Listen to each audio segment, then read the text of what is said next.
Whew. Man, that sounded good. You guys sound so good. Unbelievable. Guys in the way back, if you want a seat, there are a bunch of seats in front.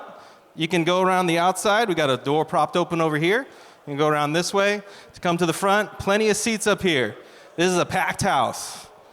Unbelievable. Guys, thanks so much for being here. This is so cool.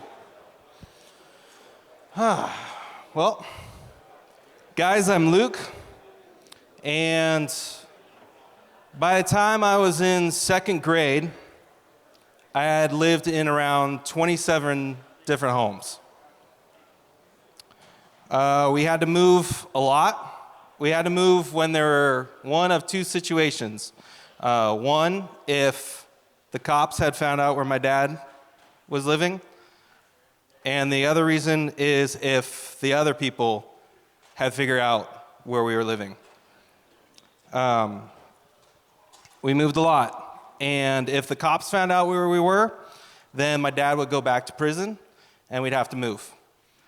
If the other people found him, the people that he owed money to, the people that he cheated, the people that were hunting us down, then we'd have to move by the end of the week. I was born at Mission Hospital, and then we moved back east, lived around Maryland, all over the place, and while he scammed all those people. And then before I was 3 years old, we moved back. Been scooting around Orange County since then.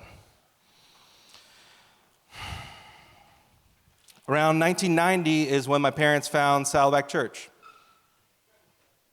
My mom loved this place. She started volunteering in the worship band. She was playing keyboard on the weekend. And me and my 3 older sisters would attend, come every week. And my dad continued to be who he was. He continued to scam. He continued to steal from people. He continued to beat my sisters. He continued to run from the cops, continued to have affairs, and he continued to even scam people at this church. I was raised in a home of fear, not knowing how my dad would act when he got home, or how to respond to the letters he sent me from prison when he was telling me how bad my mom was, or not knowing if the car would be there after church, because it would get repoed every so often when we were in service. My father terrified me.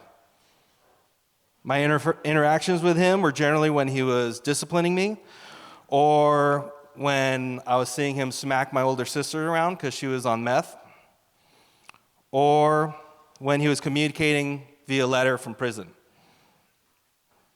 So at church, when they started referring to God as the Father, I equated God to my earthly father, someone who only shows up when he's disciplining me, or someone who only talks to me from far away, or someone who I would only see his impact when he was disciplining someone else. Always far, never close. One time when my dad was in prison again, because that happened a lot, my family didn't have money for Christmas. My mom was working 4 jobs. My older sisters were working jobs as well, and we just didn't have anything. Didn't have enough. My mom was still volunteering here at the church, and the worship team knew what was going on. One day when the kids weren't there, they showed up, set up a Christmas tree, and put Christmas presents underneath the tree for all of us kids, without us knowing. I was maybe 3rd grade at the time, so I didn't really understand what was going on. I was just like, oh, sweet, gifts. Oh, a salty Bible. Oh, this sand thing. This is great. But I didn't really understand what was going on, but my mom did. When I was in high school, after getting expelled from my school, Lincoln Hills High School, I started volunteering at Saddleback. And I don't remember specific moments from men, but I do remember the impact they had on me when I was in high school. Like DJ Schuster. He was a man who ran his own business, and he showed me that you can be a man that runs his own business in a godly way, and you don't need to scam people or lie. Or Mike Tackett, a big, burly plumber who works hard during the week And on the weekend, he would volunteer with kids, and he was so gentle and showed me how to be a manly man during the week, but still gentle with kids. Plaster caked between his fingernails. Or Greg Baker, when he was the one that gave me a job, my first job here at Saddleback. This little hooligan that got kicked out of school and was a little dingus, and he trusted in me, and he taught me to see the better in people. This church is more of a home to me than anywhere else. And it's been more consistent than anything, and has shaped me into the man that I am today. I met my wife at this church. I started my current career because someone believed in me and trusted me to volunteer. I love God because of this church. God has shaped me through so many different interactions and so many different conversations. But the men of this church shaped my character. Through all those unremarkable conversations where they didn't realize what they were doing, God was speaking through them to me. And I no longer see God as a distant, angry father. I know him as the one who sees me. I know him as the one that knows me. I know him as the one that has a great plan for me. I'm Luke, and I'm a man of Saddleback Church. Thanks, guys.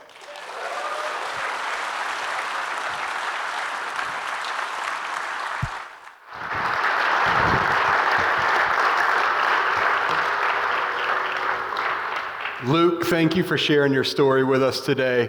Man, I appreciate the honesty and just being able to name and say some of the guys in this room and men in this church that have stepped into the story. And each of us, as we follow after Jesus, can name names that will forever be part of our story because somebody took time to step out of their life and step into ours. They modeled something for us. They changed something for us. And that is why we're gathered here in places like this today, because we're believing that there can be many more stories across our church and across our community like Luke's, where this is where I was, but now this is where I am because of Jesus and because of those who stepped into my life and modeled something and changed. And so today, that's the conversation we want to have is, what does that look like to be a godly man? Luke had never seen examples like that until all of a sudden men stepped in and showed him what that meant. Hey, if we haven't met yet, my name is David. I'm the men's pastor here at Saddleback, and it is so great to see all of these guys packed in this place today because we are believing that God's doing something in our church. And we've been asking God, could you do a movement in the men of our church? Believing that if you want to do something significant in our church, go after the heart of the men and let them set the pace. Raise the temperature of faith in our men and the integrity, the character, the pursuit of Jesus right here in this place. And so we were so glad to see all of you here. Now today we're talking about this idea about what it looks like to be a godly man. This whole time is framed around that. Because the way that you see yourself will impact the direction of your life, the actions in your life, the words you say, the thoughts you have. Everything that you do will come out of the way that you see yourself. Now, I don't know if any of you ever heard this phrase when you were growing up, or maybe somebody said it. Anybody ever heard, you're not fat, you're just big boned? Did anybody ever hear that phrase? Okay, I have a personal story with that phrase because that's what people used to tell me.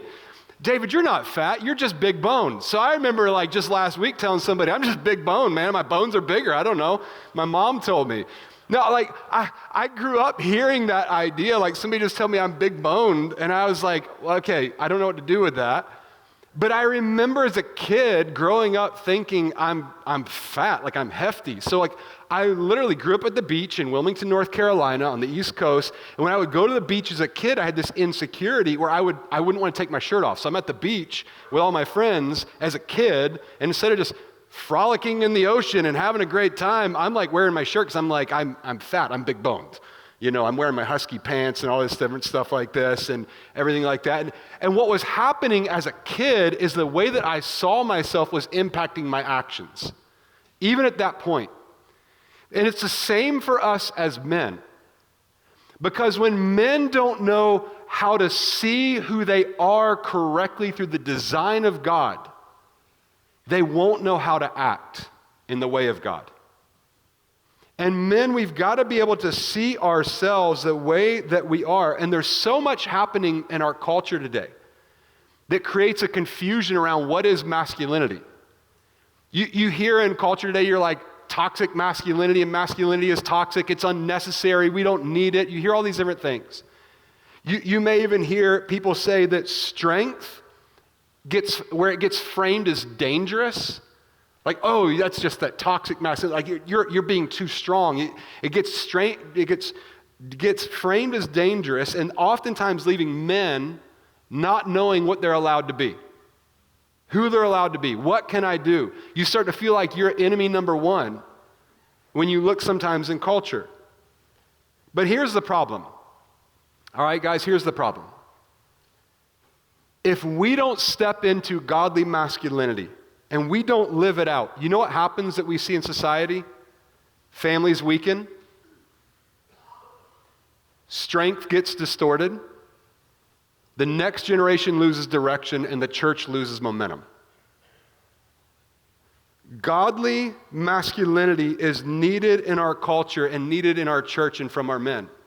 And if culture is confused about masculinity, listen to me, if our culture is confused about it, the church can't afford to be.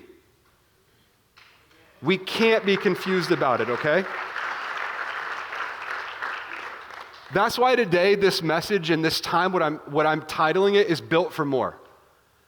Not that you're built for more, like I got to be somebody completely different than who I am, but you're built for more in the way that God has designed you as a godly man. It's not I'm built for more dominance and built for more success or built for more control, but it means I'm built for more faithfulness. I'm built for more humility. I'm built for more responsibility. Like God has put something deep inside me that I am built more for. And that is what being a godly man looks like. See, a worldly man, you'll understand this, a worldly man uses his strength to elevate himself. But a godly man uses his strength to elevate others. Because a godly man lifts everything and everyone around him. Think about this. When you step in to the strength that God has put inside you as a man, masculine, godly strength is there to lift other people. Godly, masculine strength is something that is powerful to make communities better and homes better, to step in stories. I love Luke sharing that story about the guy that you may not picture on the week, all of a sudden serving in kids on the weekend. There's a strength displayed under control that is lifting every generation, every person, all around, because that's what godly men do. So what does it look like for us in real life? That's what we want to get after today. And the Apostle Paul, he wrote most of the New Testament letters. He writes to Timothy in a letter called 2 Timothy that we have in the Bible. Paul is writing from prison, and he's writing to Timothy, this young pastor, his young disciple, the one that he's mentoring, pouring into, commissioning and empowering to lead this church. And he's writing to him, and he gives these images that we can see to understand what that godly man looks like. But when Paul writes this, he doesn't write it to shame him and say, you're not doing this good enough. Sometimes maybe that's the voice that you hear when we talk about you're built for more or being this man. Some of you, maybe because of your past, it all of a sudden hits at a critical edge like I'm not doing enough. But when Paul is writing to Timothy, he's writing and saying, Timothy, this is to shape you, to build you, to form you into the man of God that you are. And so we're going to read these verses together in 2 Timothy chapter 2. Verses 1 to 7. You can follow along on the screens, or if you got a Bible or anything like that, 2 Timothy chapter 2, verses 1 through 7. Listen to what Paul writes. He says, "You then, my son, be strong in the grace that is in Christ Jesus. And the things you have heard me say in the presence of many witnesses, entrust to reliable people who will also be qualified to teach others. Join with me in suffering, like a good soldier of Christ Jesus. No one serving as a soldier gets entangled in civilian affairs, but rather tries to please his commanding officer. Similarly, anyone who competes as an athlete does not receive the victor's crown, except by competing according to the rules. The hardworking farmer should be first to receive a share of the crops." And then he wraps it up saying this, "Reflect on what I'm saying, for the Lord will give you insight into all this." So Paul, when he's writing to Timothy right now, he gives 4 different images. He talks about a son, he talks about a soldier, an athlete, and a farmer. And what we want to look at today is these are 4 different expressions, pictures of godly masculinity that we can learn from when we see ourselves. As Paul is writing on all this and says to Timothy, reflect on it. The Lord will instruct you. He's going to make it clear to you. So here's 4 expressions of godly masculinity. And I'm going to roll through these pretty quick today because we're going to have some time as at tables to discuss. But then we've got a few guys who are going to come up here and we're going to talk a little bit more practically about this in just a moment. So here's 4 expressions of godly masculinity. The first expression of godly masculinity that we see is the lover. The lover. Now I know you may see that and go, I didn't see that one coming first. Right? I didn't see that one popping up. I didn't think you were going to be like, yeah, godly masculinity. I just ate a burrito. It's still lodged like right here. But I'm feeling good. I'm feeling strong. I'm a lover. Right. That bacon I loved, like we don't necessarily think of it that way because what happens, think about this. In our culture today, the view of love is often romanticized and emotionalized. I've got to feel it. I got to be swept off. Love is all this kind of stuff. Like that's what you think of. You think of love being swept away. You've watched one too many Hallmark movies if you're married because you're a man committed to your wife and you endured it. You were thinking about many other things, but you said, don't pick up my phone. Don't pick up the phone. You watched it. And what's happened though is all these things have shaped our view of love. But when we come back and understand biblical love, you know what biblical love is? Biblical love is an intentional choice to place someone else before you, ahead of you, above you. Biblical love is a commitment. It is a covenant.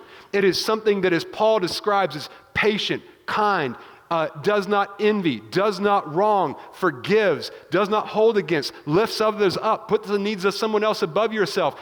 It is the kind of love described by God as agape. It's not based on how I feel.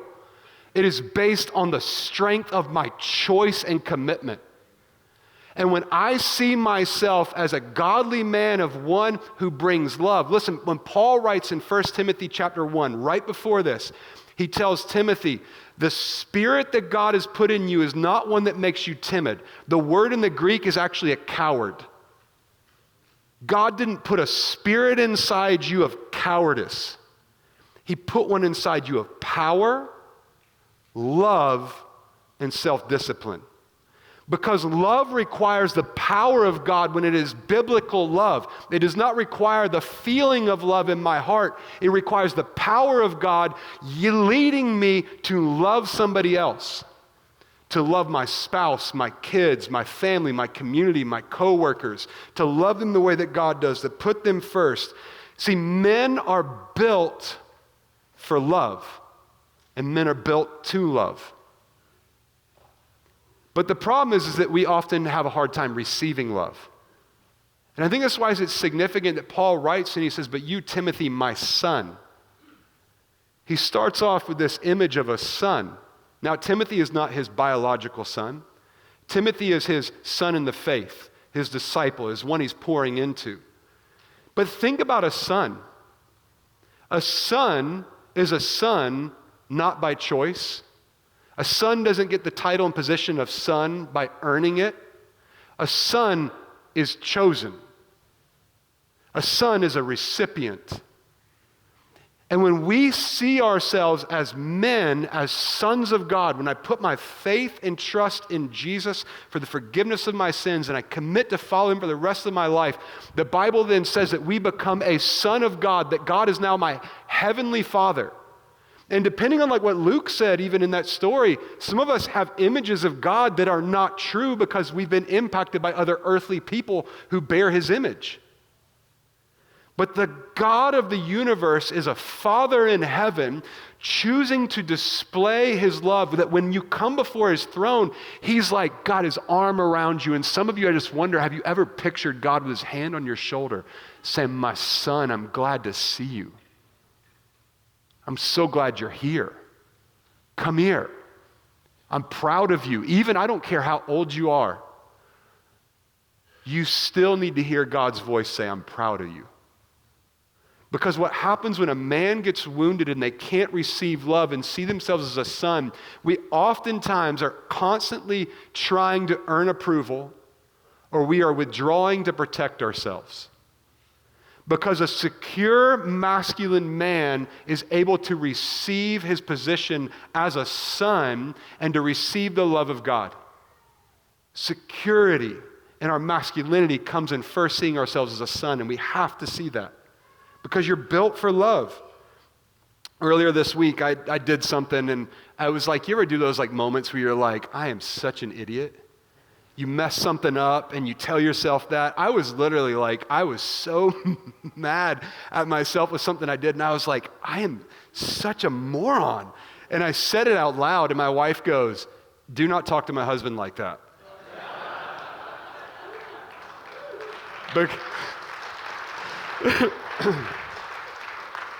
Because she goes, because that is not true about him. And I was like, kind of did this for a minute. I came back later. I was like, hey, I'm sorry. You're right. Well, the next morning, I was literally reading in Psalm 139. And Psalm 139, when you read through that, says, I am fearfully and wonderfully made.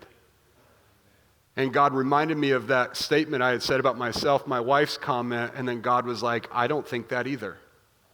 And I was reminded that my name, literally David, like my name David in the Hebrew, back in the Bible when you read about David, that name David in Hebrew literally means beloved.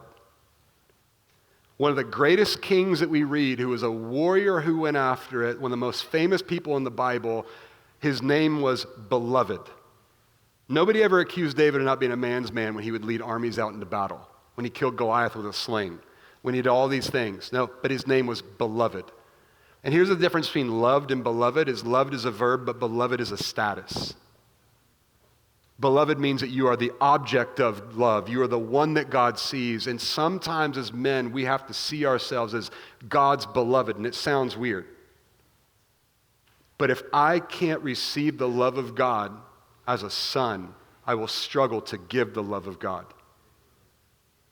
You are made and built for more and built to love, because a godly man lifts everything and everyone around them. The second expression that we see in this passage is the protector. The protector. You know, this sounds about right. You're like, we move past that lover part and you're like, protector, I get that, man. Like Braveheart right here. Like I'm ready to go. You're thinking about that, but he talks about the soldier, right? Men are built to protect. There's something that you even see physically in your build as a man, that your body was built to protect. It is ingrained in who you are as a godly man. God puts people around you, your family, those around. You're built to protect, but it's not just physical protection. Paul says, and he talks about joining like a good soldier of Christ Jesus. And he says, no soldier gets entangled in civilian affairs. You know what that means? No soldier gets distracted and loses focus. None of us doubt our soldiers when we picture them. And if you have served, thank you for your service here in our country. But if you have ever served or watched a soldier, nobody ever doubts they work hard, they sacrifice, say all these things. But a good soldier also has to have focus. There is focus and sacrifice when it comes to protection. And I don't know if in our day and age today, I left my phone down here because I didn't want to get distracted by it, but anybody ever, you've picked your phone up and then 10 minutes later you forgot what you were actually picked it up to do? Anybody like that? Come on, man. I know all the teenagers' hands are going up too because I did that thing all the time, man. All of a sudden, it's like my thumb just gravitates towards Instagram. I was like trying to do an email or something like that. I don't understand it. But what happens is we have distraction everywhere all around us all the time. And what happens when a soldier gets distracted is they become a security risk. A distracted soldier is a security risk. And therefore, a distracted man is a security risk for those he's assigned to guard. If we as men in our lives, in our home, in our places of influence become distracted, we become a security risk to those that we are meant to guard. A distracted man cannot give attention to his spouse to guard and protect his marriage. His presence is pulled away from his spouse, therefore leaving a gap for attack in his marriage. A distracted man can't show up and be available for his kids or put boundaries in place that they so desperately need because he has lost his focus and is no longer able to protect and guard what is in his care. A distracted man leaves gaps in his armor and in his life for temptation to come in, for sin to take up a foothold, therefore undercutting his integrity. A distracted man is a security risk because Satan isn't playing around. He's coming for you. Not to be like the boogeyman in the closet. This is a real life fight that we're in spiritually. When Paul says our fight is not against flesh and blood, it's against spiritual principalities.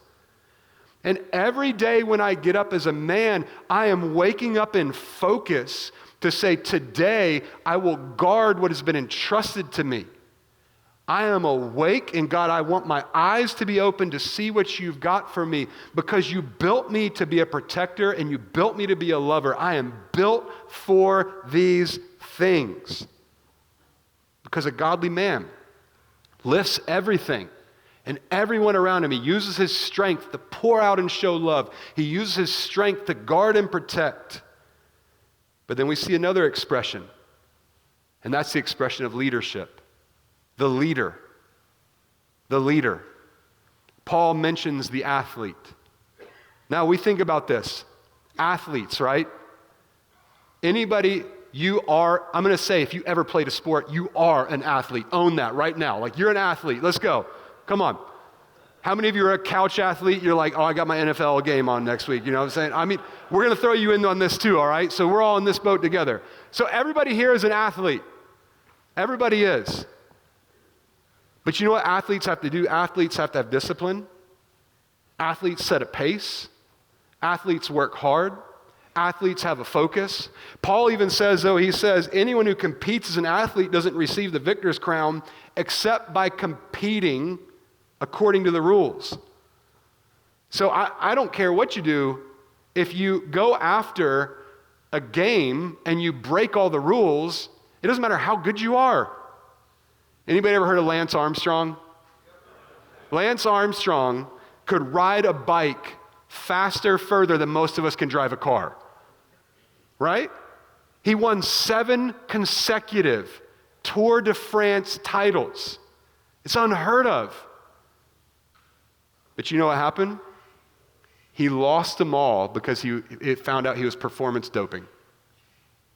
So here he is, breaking the rules, and he loses all of his titles. Why? Because how you win matters. How you win matters. Integrity is what keeps you there. When talent may get you somewhere, but integrity is what keeps you there. It'll be your integrity that maintains and sustains and pushes forward your leadership. It'll be your integrity that leads to your influence. It'll be your integrity as a man that leads to the influence you have with your kids, because they won't remember your speeches. You guys all know, you've sat in that chair too many times. I don't care how old you are, you can still picture your dad talking for like 20 minutes and you cut off at like 3 seconds in. You don't remember the speeches, but you do remember how they lived. You do remember the times where they modeled it well, and you do remember the times where they missed it. You remember the integrity. And integrity as a man matters. Godly, masculine, strong men have integrity in their bones, character in their hearts, to say, I won't do it perfect, but by God, I will get up every single day and try to be the best man before God that I can. The same man that you see up here, I want to be the same man when I'm sitting in my living room by myself, the same man with my kids, the same man at a restaurant. I want to be the same man everywhere. Why? Because my God is everywhere and I'm living for him. And it will be your integrity that upholds your leadership. Because listen, God cares not just that you win, but God cares how you win. God cares how you live your life, how you treat people. It's why you're built for love. It's why you're built to protect. You're built to lead as a man. This is who we are, because a godly man lifts everything and everyone around him. That's who we are. Now, the last one we want to see, expression, is the provider. The provider. And this is the farmer. Now, a lot of men, I think, we think about the provider, right? How many of you've ever asked the question or had it asked of you, like, so what do you do? Right? How many of you start to see yourself as I am and you fill in your job title? Right? We normally go, like when we go, hey, I'm a this, or I'm a that, or I do this, I do that. We don't normally go, hey, like Paul said, hey, my name's David, I am a son of God, saved by Jesus Christ, here to follow after him. Oh yeah, I do some other stuff on the side with that. We normally lead with our job because we see ourselves naturally, provision, provider, what we produce is something that is significant to us as men. It's like who we are. God put it in us. That's why it's so much there. But this idea of being a provider has first got to come out of my identity as a son, or else my provision becomes my identity, and my provision becomes what I'm striving for, to find my significance in, to find my fulfillment in. But I'm built to provide. The farmer, my granddad was a farmer up in Indiana, and I remember riding with him in the tractors. We'd be out there, I'd climb over all his farm gear, we'd work, we'd help plant soybeans, we'd do all kinds of stuff. We'd go walk the corn to make sure it was doing good, and I was like, I don't know the differences between yesterday and today, but it's like maybe this much taller. But he worked his fields, and farmers work hard. From sun up to sundown, they work hard, but they also know they've got a lot of work to do, and the harvest and the fruit won't happen until the future. So farmers think long term. Farmers work ahead. They don't chase quick wins. They invest faithfully into the future fruit that is coming. I don't know if you've ever planted a tree before, but my wife and I, we planted several trees in our house in San Jose before we moved down here, and I remember bringing those things home and thinking, this is going to take forever. Until I heard the phrase, which is about right. You know when the best time to plant a tree was? 20 years ago. Somebody said it right there. 20 years ago is the best time to plant a tree. It's so true. But you know when the second best time is? Right now. Right now. And you may be sitting there, and I don't care how old you are or where you are, saying, but I've already missed my chance to plant and cultivate. It's not too late. If you missed it 20 years ago, there's still today. Today is the day, because the provider, the men that are here, that provision is also about cultivation. It's not just about the money that I bring in, the physical needs of my family or my home that I meet. It's the cultivation. I provide emotional stability in my home. People know when dad is around, when my husband is there, it is strong and rock solid because he provides a stability in our home that points us towards Jesus. A man provides spiritual direction in his home, provides consistent presence. Because provision isn't just about what we produce, but it's about building things that can be handed to others in the future. This is what we do as men, as providers, because a godly man is lifting everything and everyone around him. And so these expressions that we see, you're built to be a lover, you're built to be a protector, you're built to be a leader, you're built to be a provider. And I just wonder, like thinking about in this room right here, just to imagine if the men in this room all got up and for the next foreseeable future just said, every day I want to get up, I want to show up in my family, in my school, and where I work, in my church, and I want to focus on God, use me as a man who follows after Jesus to lift those around me. Can you imagine the difference it would begin to make? Just to think in our church, a group of men like this, showing up this weekend in church saying, God, use me to lift my family today. Use me to serve and lift somebody else. Use me to be an encouragement to somebody. Come next week to the 21 days of prayer, Monday through Friday at 7 a.m. right here in the worship center, and be a man who says, God, use my prayers, even if they feel feeble and weak, to lift this church and lift this place. Imagine if you showed up, students, some of you in your school today, and even in your teenage years, which we're glad you're here, by the way, and want you here at all of these. Listen, if you began to just grab a vision of, I am going to be a man who lifts everything and everyone around me and says, God, use my life each and every day. Just imagine the difference that it could have. I'm telling you guys, when a man begins to step into their masculinity as a man and begins to do this, it begins to have a ripple effect into so many different areas of life. And that's what we want to have and have experience today. And have experience here in our church and in the men. So here's what we're going to do right now. I want to invite you at your tables just to take a few minutes to have some discussion at your tables about this. The reason we're doing this is because we want to have one, honesty. We said in Saddleback Men, vulnerability is going to be our strength. And so sometimes we got to talk about it to help each other get better. Some of you are in your small group, you're with your sons, you're there. Let's talk about it. We're going to put a few questions up and put a timer up here. We're going to have a few minutes to talk about it. And then a few guys are going to pop up here, and we're going to talk about that as a group together. So let's go ahead and do some table discussion. We'll pop up 3 questions here about what we just talked about, and you guys go ahead and talk at your tables together. All right, guys. Come on back in here. Here we go. It's great to see everybody talking and discussing. I love the roar of men discussing all these things right here. Hey, I want to introduce you guys to some guys. You already met Luke earlier when Luke shared his story, but Luke's going to hop in up here with us today.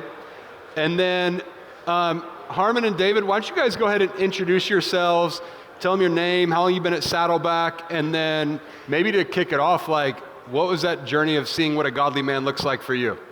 Just a light softball right there. Yeah, ask the tough questions right away.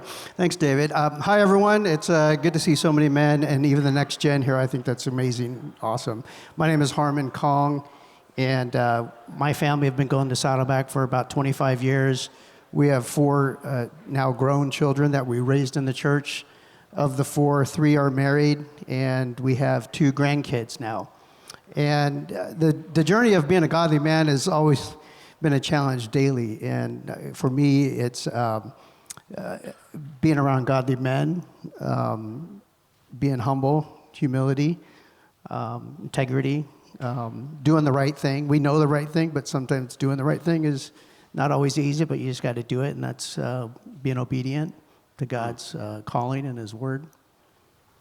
That's great. David, go ahead. Hi, I'm David Norwood. I just want to let everyone know I do have a twin brother. His name is Chris. He is not here, and I'm not Chris. I'm David, so just everyone knows that.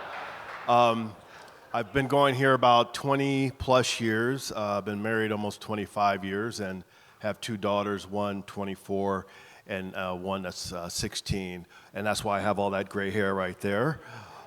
What does a godly man look like to me?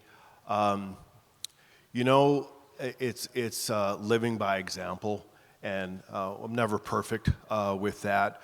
But things that I've struggled in the past is you're one way at home, then you're another way at work, and then you're another way with your friends, and to be consistent. Be consistent no matter where you are, and then to make sure that you are, I've always said, I put God first completely, But if I had to be very candid with all of you, I wasn't always praying. I wasn't always reading the Bible. I would read the Bible when it was convenient, after a Laker game or something like that, when I barely had any time. But what I've learned is when I put God first, I'm consistently praying. I'm consistently reading the Bible, and I am consistent with all my friends and family, and that is what a godly man looks like. That's great. Thank you. So to kick us off, like I'm curious. We're talking about this whole picture of what a godly man looks like, built for more, all these things like that. For each of you guys in your story, right? We all start at some point journeying to become more of a man like God. What are some of the intentional decisions that you had to make, maybe even in putting yourself around other people or to learn to become who you are today? And what was that journey like? Like what choices did you have to make that resulted in you growing to become a man more like Jesus? Yeah, I think for me, since I had to pretty much start over in high school as a sophomore, I mean, halfway through my sophomore year, I had to start at a completely new school. And I kind of had a choice. I could pick which friends I would start hanging out with. And at that point, I realized I had to have the right ratio.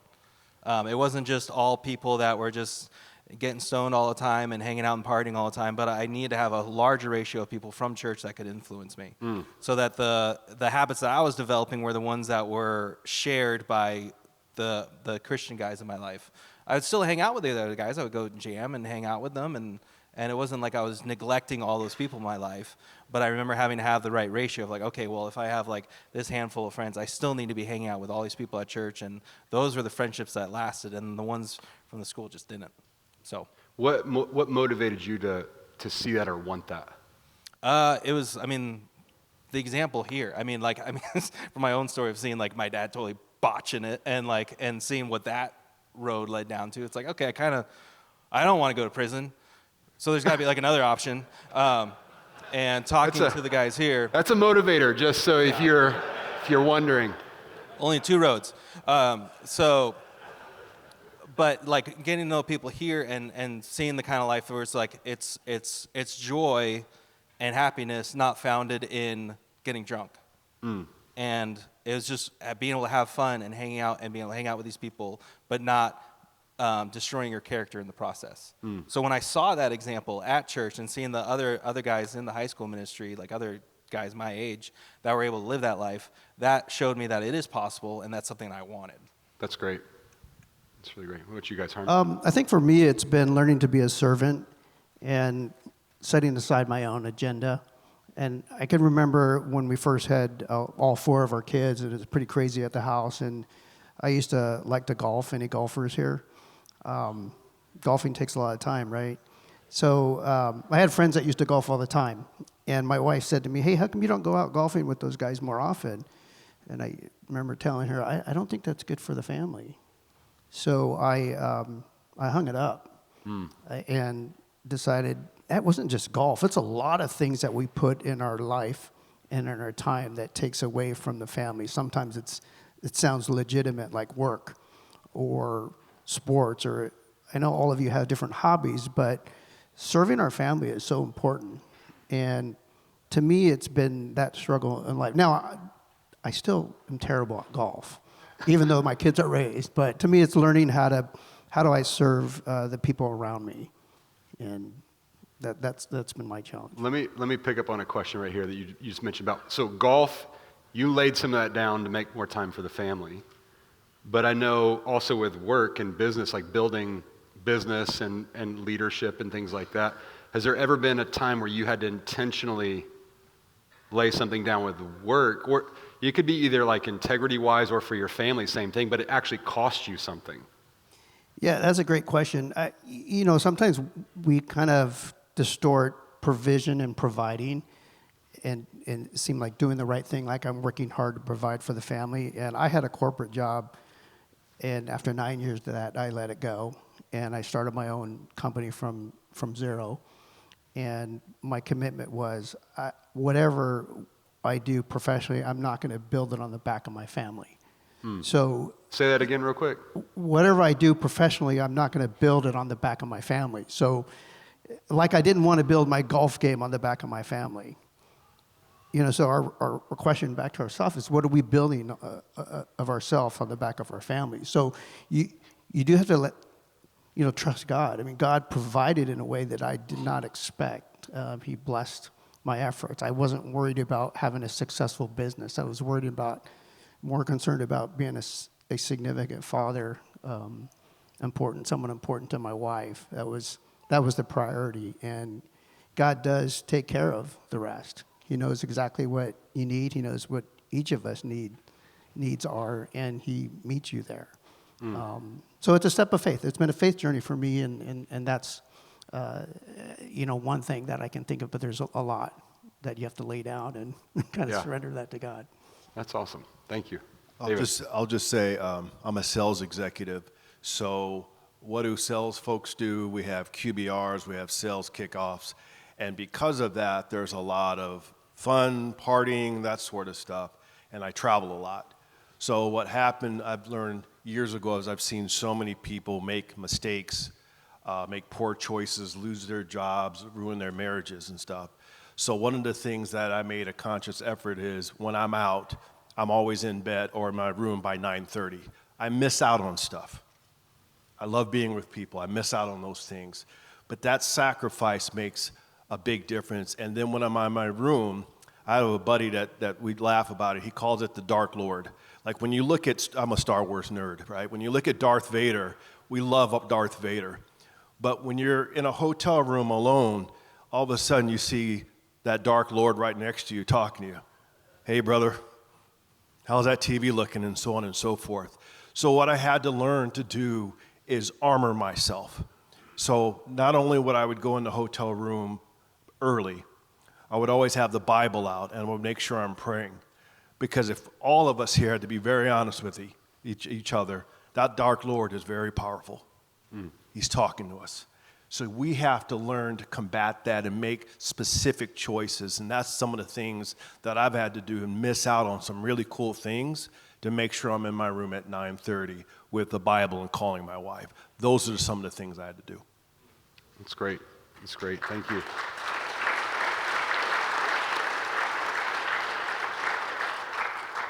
So each of you guys, you've got families at different stages, everything like that. Luke, by the way, his wife is on a trip this week, and he has been watching his kids, helping with so many things out here, and sharing his story today. So, Luke, dude, you're just making the rest of us look bad. I appreciate that. Yeah, I'm tired. I'm so tired. He's like, I just want to go take a nap. So I know each of you have been in places like this. So we talk about that provider, right? You've had to work, you take care of your family, you provide, everything like that. But more than just money, when you think about the emotional provision, spiritual, relational, things like that, what are some investments that you've made, maybe it's into your family or into other people, that it took a long time, kind of like that farmer, to actually see the fruit from it, but you look back now in hindsight and go, that was the right move to provide emotional, spiritual, relational, anything like that? I mean, I'm pretty early on. You guys want to speak to this? Or you great. I'm only 25. I don't know what you mean. Oh, okay, cool, yeah. Well, I have a 6.5-year-old son, 3-year-old daughter, and I think we kind of all have tricks that like we could say will work for everybody. But I think the biggest learning for me was knowing my kids and knowing what would impact them the most. We have to know our own situation. Yeah, you have to know where you're at. You have to know how the people are around you at your school. You have to like those kinds of decisions for everything. So when I say this, I'm not saying everyone needs to do this. For me, it impacted the most. I looked at it and I said, okay, I need to like get off my phone more. And the quickest way, when you're saying like you pull out your phone to do something and you forget what you're doing and you're scrolling, it was always like, what time is it? Okay, cool. 30 minutes later, what? So I got a dumb watch. It was the quickest thing. So now when I'm with my kids, my phone goes somewhere else. And I can just lock in, and even at this stage, I can see how much they're asking me questions, how they ask me to play with them, how much they want to be engaged. And even in my conversations, I'm seeing how often people will like disconnect to go back to their phone or disconnect to go to their Apple Watch. And for me, I can't do that for myself. So this was like even this little tiny like actual investment. And then like I have a Casio that cost $12 and it was like the best investment. And it like gets banged up and it's waterproof. So, and my kids can't destroy it. No matter how much nail polish my daughter puts on it, it doesn't go away. So it's not, but for me, that's worked really well. That's awesome. Yeah, that's great. For me, the best investment has really been the journey of self-reflection. Really, it is, when you said that earlier, is knowing yourself. This faith journey is really bad. If you can be honest with yourself, you can be honest with God and honest with others. And furthermore, for us, when we had kids, it was really knowing who our kids were and helping them discover who they were, because they were all each uniquely designed, and spending time for them to get to know each other. We did this exercise. Some of you may have already heard of it or done it, but it's called the love languages. And we discovered what our love languages were, my wife and I, and then we learned what our kids were when they were young. And then it allowed us a way to express how we express love to each other and how we receive love.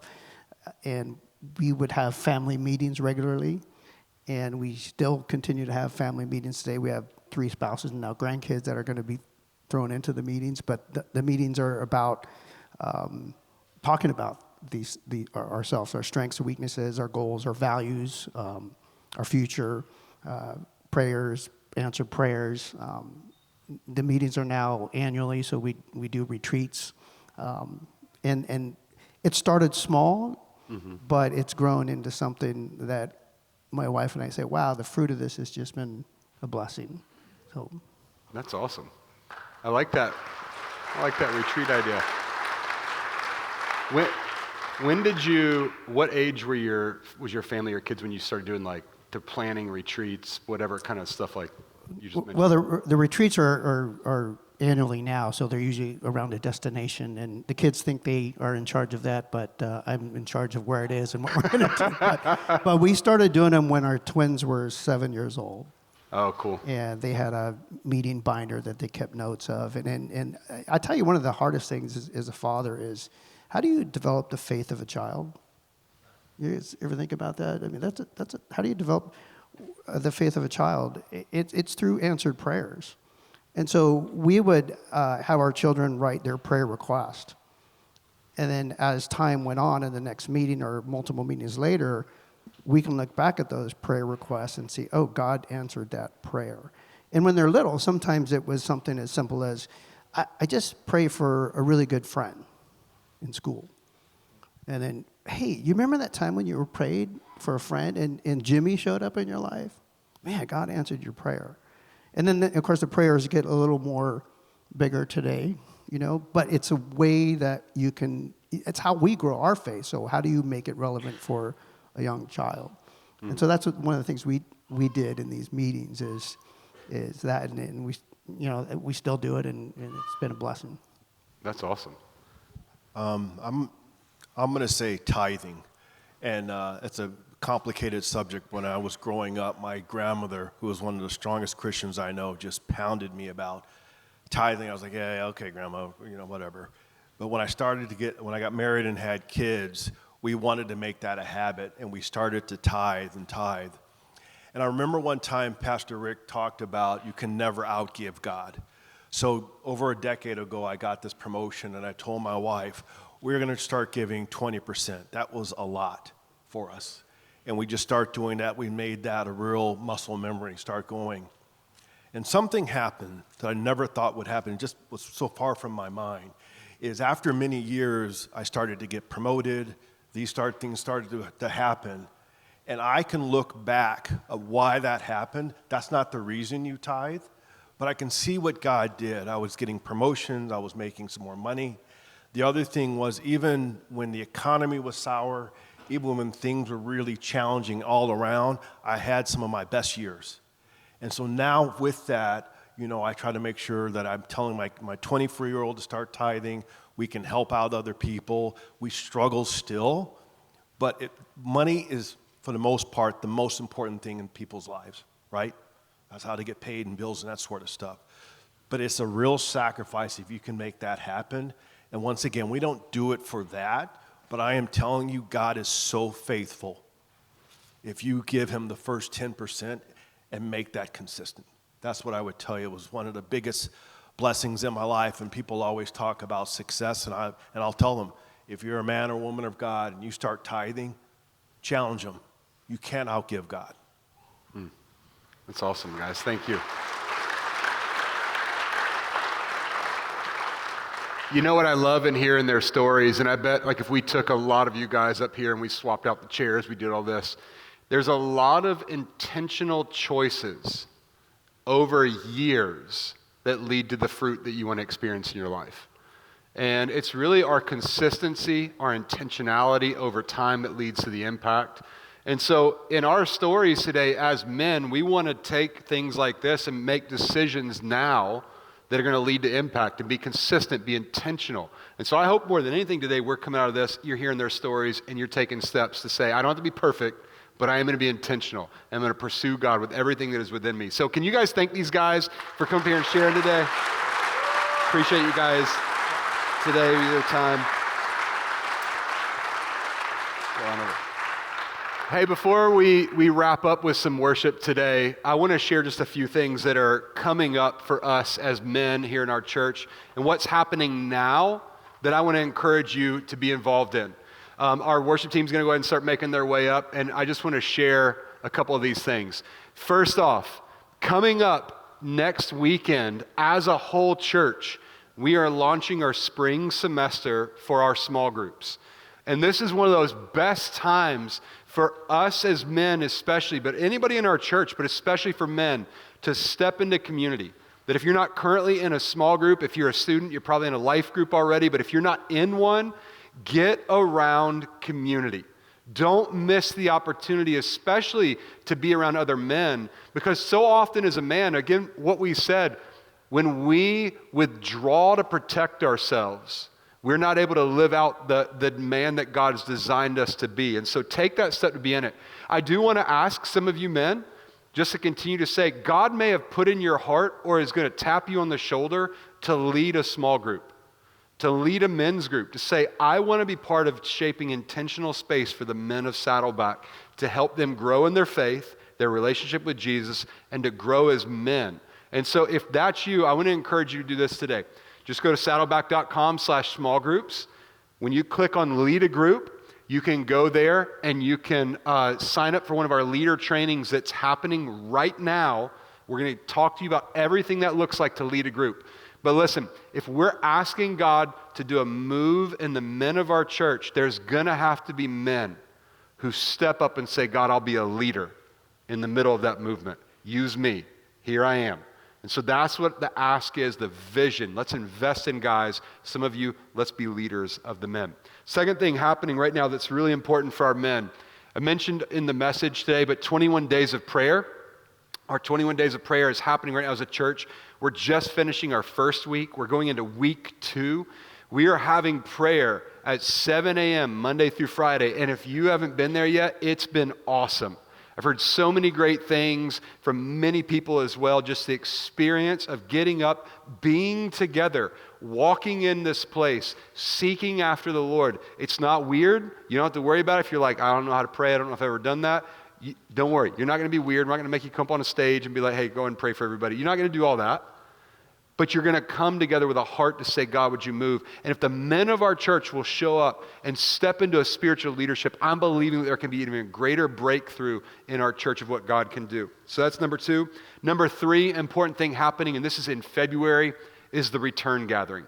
Many of you probably came to the return gathering last year, but listen, this is something, if I can say anything to you, this is something worth taking a vacation day for. This is something worth bringing your family for.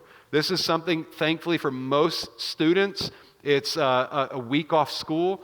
But I personally, because I don't think perfect attendance matters in school, just to be honest, I personally would pull my kids out of school to be there. if they didn't already have the week off. Why? Because there are certain things in life and experiences that matter more.